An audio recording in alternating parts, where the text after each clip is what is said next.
few weeks ago, I made a video titled "What will define the 2020s?" Due to that video's popularity, I decided to take a broader view of the future and by looking at current trends, try to predict what will define the 21st century. I'm aware that most of this will probably be wrong. Just imagine being alive in 1923 and trying to imagine what the rest of the 20th century would be like. Sure, you might be able to look at the trends and predict the rise of fascism and global communism, but who could have predicted the Great Depression, World War II, the Holocaust, and the atom bomb? The 21st century began at a time of unparalleled globalization and financialization. Levels of government and household debt were at record highs, and housing had become a tradable commodity rather than a social good. This resulted in a housing bubble, which burst in 2008. The fact that banks had been allowed to exploit people in the way that they did and cause immense suffering on ordinary people, yet go unpunished, angered many people, leaving them disillusioned. The 21st century has also been a time of unparalleled migration, mostly from developing countries to developed countries. One of the effects of this has been the upsurge in diaspora politics and an increasing sense of global citizenship emerging amongst highly mobile middle-class professionals. Western countries such as France, Britain, Germany, and Canada have become increasingly multi-ethnic and multicultural, which has challenged established ideas of nationhood based around ethnicity, language, and culture. Global Islamist terrorism has also defined the early 21st century. Beginning in the 1980s, with events such as the Beirut US Embassy bombing and the Pan Am Lockerbie terror attack, the international war on terror escalated massively following the September 11 attack on the World Trade Center.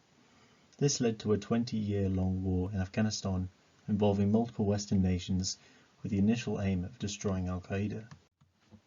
In more subtle ways, global Islamism has posed a threat to Western European countries who have struggled to integrate migrants from the Middle East and North Africa. The ideal of Islam as a global community conflicts with Western ideas of civic nationalism, as well as with secular Enlightenment ideals which form the basis of modern European civilization.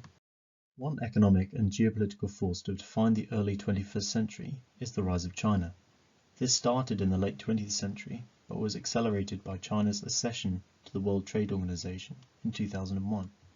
Since then, China's share of global GDP has grown by 10.7%, while US and EU shares have fallen by 4 and 5.1% respectively.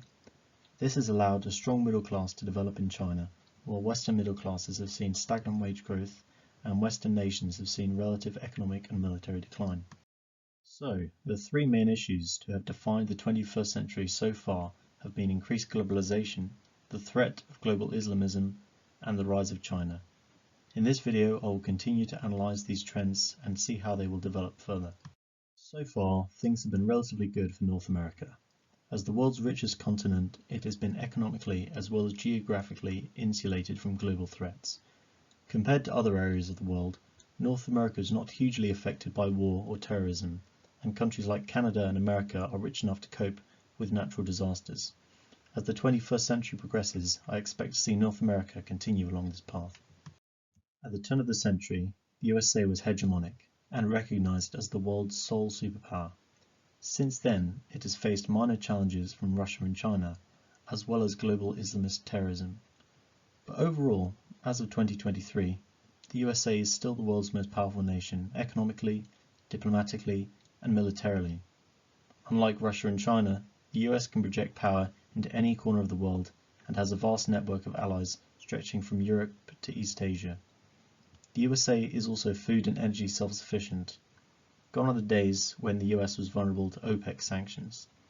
The dollar also remains the world currency, and the US is at the forefront of scientific breakthroughs such as nuclear fusion. Compared with other developed nations, the USA has a higher birth rate and will thus not be as badly affected as countries like Japan and South Korea by an aging population. America's relative openness to migrants will also likely fill the gap left by Americans not having as many kids as they did in the past. One of the advantages of the United States is its civic sense of nationality, which has allowed it to be so successful at integrating migrants throughout its history. This is no doubt partly because the US has always been a nation of immigrants and a melting pot of different cultures and nationalities. As the 21st century progresses, the USA will continue to reap the economic and cultural benefits of immigration. Neighborhoods will become more ethnically diverse, but the core sense of American nationality will remain. The US was a nation founded on civic principles, and it will likely remain so for as long as the country exists. As Ronald Reagan once said, "You can go to Japan to live, but you cannot become Japanese. You can go to France to live, and not become a Frenchman." Anybody from any corner of the world can come to America to live, and become an American. Nevertheless, mass migration from mostly Latin American countries will no doubt have profound cultural and political effects on the US, as people from Latin America tend to be more religious and conservative than most Americans. Despite the assumptions of many on the left and right, Hispanic migration will not result in more liberal governments. Various studies from the 2010s demonstrate that Hispanics have a high religious affiliation and do not lean significantly to the left. Although Hispanics are currently more likely to vote Democrat, in recent years they have been shifting more to the right. In 2020, for example, roughly 1/3 of Hispanic voters voted for Trump. Trump also managed to increase his vote share among all demographics, bar white men. This demonstrates that an increase in Hispanic voters can go both ways. Nevertheless, it's strange to see Christian conservatives complaining about the immigration of Christian Hispanics, when there is so much potential for them to be won over to the conservative cause. Among the top 4 concerns for Hispanic people are crime and gun violence, inflation and immigration, all of them right-wing talking points. The success of Ron DeSantis in Florida demonstrates how Hispanics can be won over by good arguments and cultural conservative policies. In Canada, Quebec separatism will always be an issue to some extent. To outsiders, Canada looks like 2 countries stitched together, when it would really make more sense for English-speaking Canada to join with the US, and for Quebec to declare independence as a French-speaking nation. In the eyes of many, Anglo-Canadians seem almost distinguishable from Anglo-Americans. The fact of the matter, however, is that Canada is not a bi-ethnic nation. Like the US, Canada has always been a melting pot of different nationalities and cultures. Additionally, as more migrants from different cultures have settled in Canada, the salience of the Quebec issue has been reduced. Canadian nationalists have been clever in promoting the idea of a multicultural Canada rather than a bicultural Canada. As Canada becomes even more multicultural over time, expect to hear less about Quebec separatism and more about conflicts between different immigrant groups. So far in this century, not much has changed for Latin America, and probably not much will change as the century progresses. While Latin America has seen a drastic fall in extreme poverty, economic growth has been far from stellar compared with other emerging economies in Asia. As Latin American countries continue to lag in development and growth, expect to see even more anti-American and anti-imperialist leaders rise to power. With the internet today, people living in slums in Rio and Mexico City can see the luxurious lives of elite celebrities, often in America. Already, many leaders in developing countries are beginning to see how institutions like the WTO and the World Bank are acting against their interests, and so expect to see a pushback. I doubt countries like Brazil and Mexico will continue to tolerate America breaking international trade rules while they are punished for the same protectionist policies. If you want a pessimistic vision of Latin America in the late 21st century, then imagine an angry region of the world, massively opposed to American imperialism. As the old 20th century ideologies of socialism and liberal capitalism die, expect to see a new anti-Western national populist ideology emerge in South America. So far this century, Europe has seen relative decline. This is a continuation of Europe's long decline through the 20th century. By the end of the 21st century, Europe will likely have returned to its pre-modern age status as a relatively unimportant regional backwater. One of the main reasons for this is the region's incredibly dismal birth rate. Virtually all European countries have birth rates below the replacement rate. This will have incredibly detrimental effects for these societies as they continue to age, and more resources are needed for pensions and social care.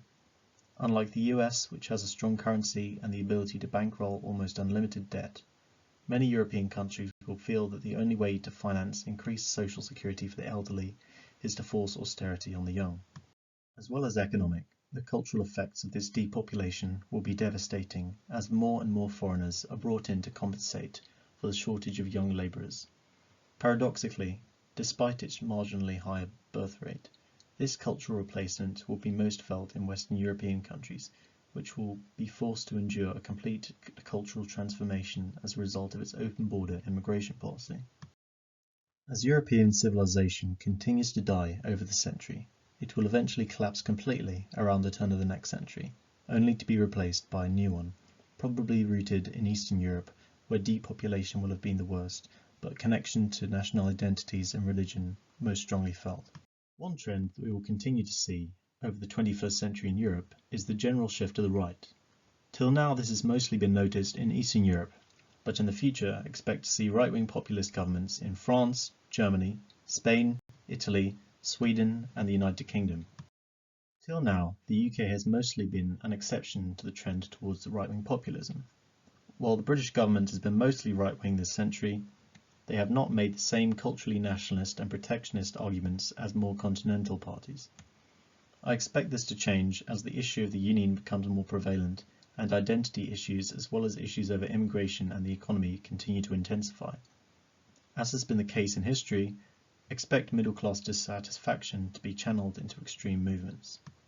If the EU survives the next 70 years, then expect it to become a very different organisation. If trends continue and increasing numbers of right-wing nationalist politicians enter the European Parliament and European Commission, then expect the EU to swing far to the right. At first, it will do this simply in order to survive, but over time it will reform itself into a more explicitly right-wing conservative institution. We can already see this happening today, with Frontex, the EU's border patrol force, which has pursued a policy of border externalisation or outsourcing to authoritarian regimes. From 2014 to 2016, for example, the EU spent €15.3 billion on stopping refugees coming to Europe. As levels of migration continue to rise across the century, expect Europe to spend countless more billions to stem the flow of migrants. Following current trends, Europe will see an upsurge in the number of Muslims over the next century. It is possible that during this time a new reformed Islam will emerge that is compatible with the Enlightenment ideals of secularism, free speech and human equality. Alternatively, many European Muslims may internalise anti-Western narratives perpetuated by woke elites who believe European history and civilization are immutably evil. If this happens, then expect to see more attacks on school teachers, journalists, authors and academics who offend radical Muslims. Expect to see more attacks on politicians such as David Amis, who was assassinated in 2021. As Muslims become a larger electoral bloc, political parties may start to change their policies to attract Muslim voters. Over time, demographic and political changes may make the EU less relevant. Perhaps, instead of collapsing dramatically like the USSR, the EU will simply fade away over time as its member states increasingly assert themselves and ignore EU diktats. As for Russia, the 21st century will not be kind to them either. Much like the ethnically divided Yugoslavia, I can see the Russian Empire collapsing in on itself and its economy continuing to falter. A large cause of this will be Russia's demographic decline. This will reduce domestic demand and consumption, slowing economic growth. The one good thing Russia had going for it was its large army and vast natural resources. In the last year, however, we have discovered that the Russian army is useless, and now they are unable to export their natural resources due to economic sanctions. One of the reasons I believe that Russia will collapse is because there are regions in southern Russia, like Dagestan, which are 98% Muslim. Men from these regions, like this, are often heavily recruited to join the army and will thus disproportionately make up more of the casualties in Russia's war with Ukraine.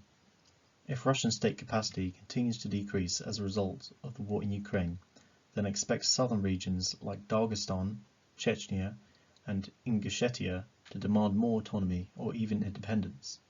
Islamic separatist movements would likely be supported by oil-rich Azerbaijan, who in return would receive support for their war against Armenia. If Russia collapses, then this will cause a power vacuum in the Caucasus and Central Asia, which may result in these regions becoming war zones as Islamist and Christian forces, as well as various ethnic groups and sub-factions fight for control. In regions such as this, the US may need to intervene to protect the sovereignty of countries like Armenia and Georgia, and to counter the influence of countries like Iran and China. For Asia, the 21st century will be defined by many as a century of prosperity and greater educational and job opportunities. Indeed, that's what it has been so far. For the next 80 years, however, the 21st century will be a dark time for many, as they will come to realize that their country has no prospects. Looking at China specifically, this century will be one of immense economic growth, followed by gradual decline. As of 2023, China's population has already peaked at 1.4 billion and has now begun to decline. Because of the effects of the one-child policy, this trend will be irreversible in the short to medium term. By the end of the century, China's population will have more than halved. This will be disastrous for China's development, reducing domestic consumption and GDP growth even further. The sad truth is that China will get old before it gets rich. Unlike China, Japan and South Korea are already rich developed countries and will thus be better able to cope with depopulation. Nevertheless, should this trend continue, these countries will quietly disappear.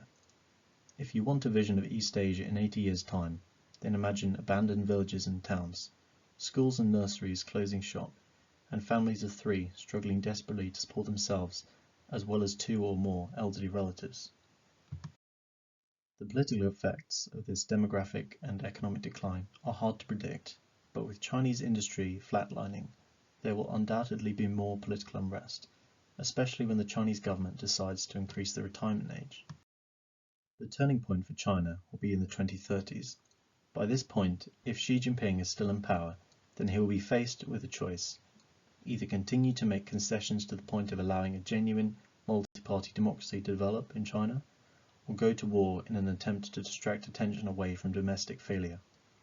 If China chooses the former, then they will essentially resign themselves to defeat, further decline, and the international indignity of losing to the United States. If they choose to go down fighting by launching a desperate invasion of Taiwan, then the country would face international isolation, becoming another hermit state like North Korea. Similar to Russia, China simply doesn't have enough allies to support them in launching an invasion, especially an invasion that would result in far greater loss of life than we are currently seeing in Ukraine. An attack on Taiwan would mean more war with both the US and Japan, who have said they would intervene in such a situation. In a worst-case scenario for China, they would be embargoed and sanctioned by the international community. Like Russia, their only allies would be rogue states like North Korea. Compared with China, many other Asian countries will do quite well this century. As East Asia declines, Southeast Asia is likely to benefit from more investment, and this may speed up their development. However, this may depend on the resolve of their respective governments. Corruption will likely remain a major issue in countries like Indonesia. Here's an interesting fact: most of the world's Muslims live outside of the Middle East and Africa. In fact, more Muslims live in the country of Indonesia alone than in the whole of the Middle East. In the next few decades, Muslim countries like Indonesia and Malaysia may become rich, or they may not. If they do, then it's likely that their model of moderate Islam combined with pluralistic democracy will continue. If these countries are unable to develop, however, then it is likely that disillusioned middle-class youth will turn to extreme Islamism to vent their anger. This has happened before in the 1960s, when a rightist army slaughtered 500,000 communists. Something akin could happen today. Of all of the countries in Southeast Asia today, most of them are dictatorships. If another one falls to authoritarianism, then the rest could quickly follow. The same thing could also easily happen in South Asia. The region borders and includes numerous authoritarian states.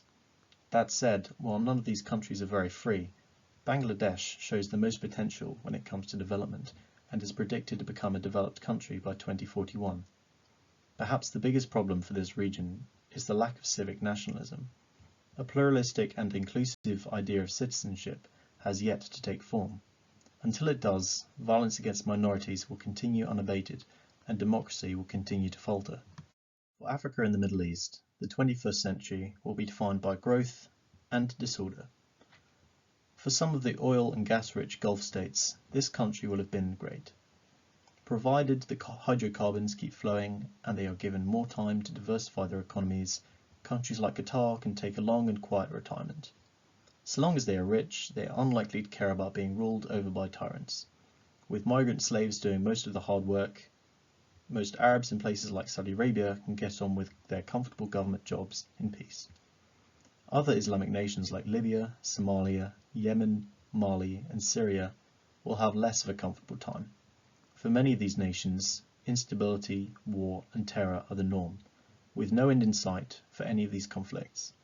It is possible that they will go on indefinitely, similar to how the Korean War never officially ended.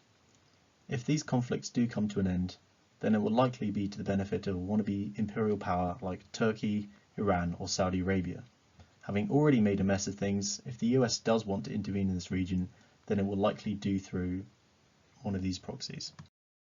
With Africa's population predicted to double in the next 50 years, expect to see African countries asserting themselves more as they gain more military and economic clout.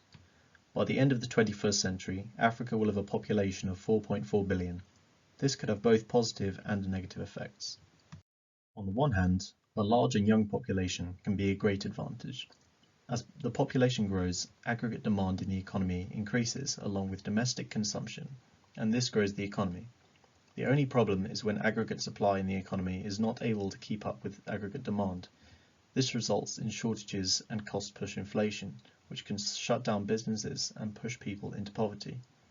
If African nations are able to pursue supply-side industrial policies, then they will hopefully be able to emulate the successes of the East Asian economies in the late 20th century. As Asia faces an aging workforce, African countries may be able to benefit from companies shifting production to the continent to take advantage of abundant cheap labour. Unlike East Asian countries, however, African nations are ethnically, geographically, and religiously divided. For many Africans, the idea of a nation-state is a Western imposition.